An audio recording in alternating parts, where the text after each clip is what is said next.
Hey there, scholars. Welcome to another lesson in well-ordered language with me, Mr. Brace.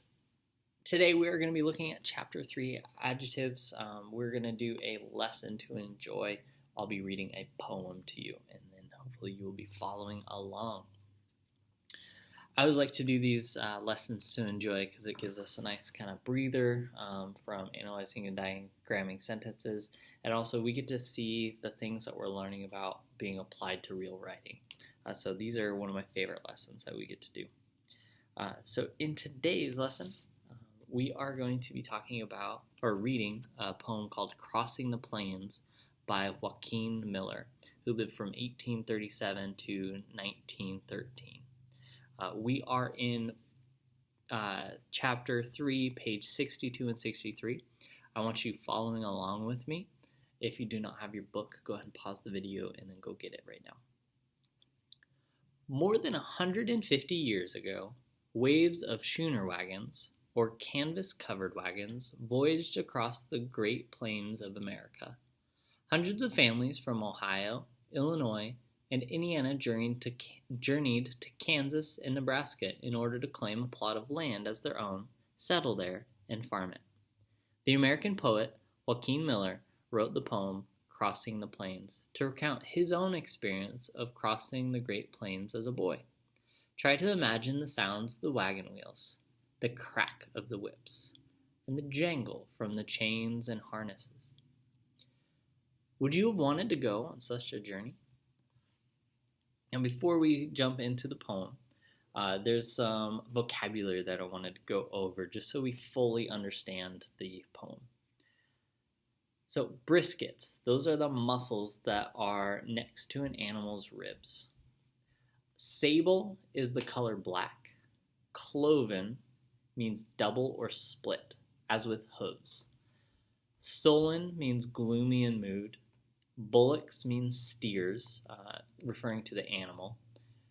At bay means trapped, as weaker animals might be by powerful ones. Sod is the grass-covered surface of the prairie. Stolid is expressing little or no emotions. And trod is the past tense of tread, which means to walk. Let's go ahead and read our poem now. What great yoked brutes, with briskets low, with wrinkled necks like buffalo, with round brown liquid pleading eyes, that turn't so slow and sad to you, that shone like love's eyes soft with tears, that seemed to plead and make replies, the while they borrowed their necks and drew the creaking load and looked at you. Their sable briskets swept the ground, their cloven feet stepped solemn sound. 2 sullen bullocks led the line, their great eyes shine bright like wine. 2 sullen captive kings were they, that had time held herds at bay.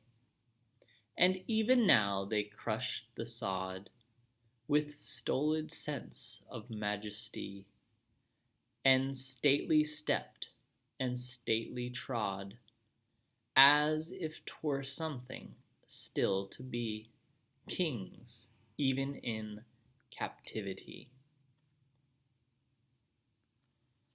All right, that was a beautiful poem. Now, let's think about questions to ponder, things to think about after we've read it. Now, if you're a distant learning scholar, I want you to write these down in your workbook in that white space underneath these questions. In-class scholars will be having a discussion in class off these. So question number 1, what do you think the oxen are pulling, and where are they going? I gave you some context at the beginning of this video. That'll be helpful. Question number 2. How are the oxen's eyes described in the first stanza? And remember, a stanza when we're talking about poetry and poems, it's like a paragraph in regular writing. So the first stanza is this first section that we read. It's that first kind of paragraph. And the second stanza would be this one. So in our book, the first stanza is on the first page, and then the second stanza is on the second one. So, question number 3. To what are the oxen compared in the second stanza? What are they being compared to? Why do you think our author compared them to these things? All right, that's all I have for you today. In our next lesson, we're going to do a review of Chapter 3 and then taking our quiz. So, hope you enjoyed, and I'll see you next time.